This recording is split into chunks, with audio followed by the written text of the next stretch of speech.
रामायण की रचना कैसे हुई? एक दिन दोपहर के समय महर्षि वाल्मीकि तमसा नदी के किनारे प्रकृति की सुंदरता का आनंद ले रहे थे। वसंत उतर रहा था, पेड़ों की छाया सुखद लगने लगी थी। वन पर्वत सब हरे भरे थे। तमसा मंद गति से बह रही थी। नदी का जल निर्मल था, उसमें तैरती हुई मछलियां चमक रही थीं और नदी ताल भी साफ दिखाई दे रहा था। हरे भरे वन में भांति भांति के पक्षी कलरव कर रहे थे। नदी के किनारे लंबी चोंच वाले कटकीले रंग के पक्षी एक पात में ध्यान लगाए बैठे थे।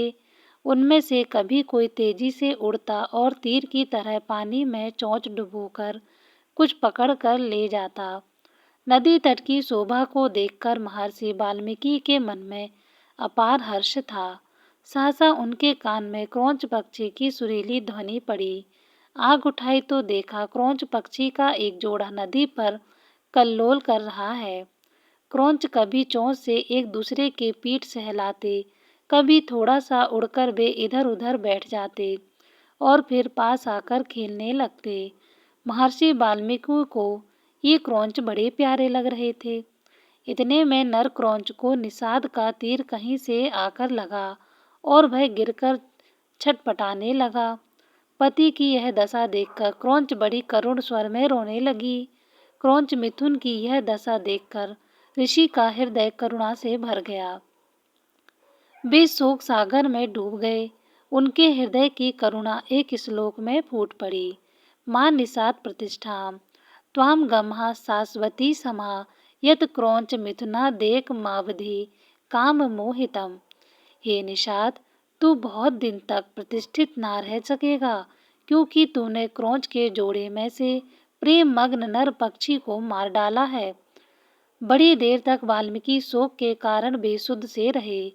जब से स्थिर चित्त हुए, तब अपने प्रिय शिष्य भरद्वाज से बोले, भरद्वाज, मेरे शोक पीड़ित हृदय से वीणा की लय में गाने योग्य 4 पदों में और समान अक्षरों का एक वचन अनायास ही निकला है। मेरा मन कह रहा है कि अवश्य यह प्रसिद्ध होगा। भरद्वाज ने यह श्लोक कंठग्र कर लिया और गुरु को सुनाया। उसे सुनकर वाल्मीकि बड़े प्रसन्न हुए। उन्होंने स्नान किया और बल्लभ वस्त्र पहनकर शिष्य के साथ वे अपने आश्रम को चल दिए। मार्ग में ही वाल्मीकि मां निषाद गुनगुनाते चले जाते थे। उनका ध्यान श्लोक के अर्थ पर गया। अर्थबोध से उनका बड़ा दुख हुआ। वे सोचने लगे कि मैंने व्यर्थ ही निषाद को इतना कठोर शाप दे दिया। इसी चिंता में मग्न वे चले जा रहे थे कि उनको नारद जी की वाणी याद पड़ी। एक बार नारद जी से उन्होंने पूछा था, हे देवर्षि, मुझे किसी ऐसे पुरुष का नाम बताइए जो गुणवान, बलवान और धर्मात्मा हो, जो सत्य पर दृढ़ रहता हो, अपने वचन का पक्का हो, सबका हित करने वाला हो, विद्वान हो और जिससे बढ़कर सुंदर कोई दूसरा ना हो। नारद जी ने कहा था कि ऐसा एक ही पुरुष को मैं जानता हूँ। वे इक्ष्वाकु वंश के राजा दशरथ के पुत्र राम हैं। वे सब तरह के गुणवान और रूपवान हैं और जब क्रोध करते हैं तब डर के मारे देवता और दानव भी कांप उठते हैं। वाल्मीकि को ये सब बातें याद पड़ी और रामायण की जो कथा नारद जी ने संक्षेप में सुनाई थी, वह भी उनको याद आई। यह याद आया कि देवर्षि देवलोक और आकाश मार्ग से किस अद्भुत गति से चले गए थे। जब महाराज रामचंद्र की कथा वे दोहराने लगे, तो सहसा मां निषाद श्लोक का एक दूसरा अर्थ उनके मन में आया है। माधव रामचंद्र, तू अनेक वर्ष तक राज करेगा, क्योंकि तूने मंदोदरी रावण जोड़े में से काम पीड़ित रावण को मार डाला है। यह अर्थ मन में आते ही उनकी चिंता मिट गई, परंतु मां निषाद श्लोक उनके मन में नहीं निकला। वे उसे प्रायः गुनगुनाते रहे। एक दिन वाल्मीकि जब ध्यान में बैठे हुए मां निषाद गुनगुना रहे थे, सृष्टि के रचयिता ब्रह्मा जी ने उनको दर्शन दिए। ब्रह्मा जी बोले, ऋषिवर, मेरी ही इच्छा से यह वाणी अनायास आपके मुंह से निकली है और श्लोक के रूप में इसलिए निकली है कि आप अनुष्टुप छंद में महाराज रामचंद्र के संपूर्ण चरित्र का वर्णन कीजिए। श्री राम की कथा संक्षेप में आप नारद जी ने सुन ही चुके हैं।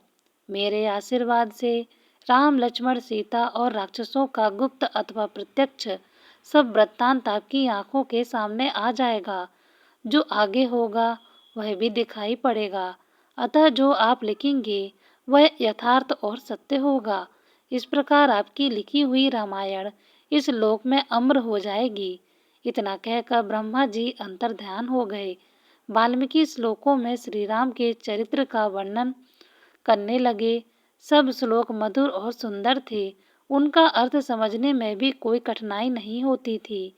उनके सामने राम, लक्ष्मण, सीता, दशरथ और दशरथ की रानियों का हंसना, बोलना, चलना फिरना प्रत्यक्ष हो गया और वे बिना रुके रामायण की कथा लिखते रहे। 24,000 श्लोकों में उन्होंने पूरी रामायण लिख डाली। जय श्री राम।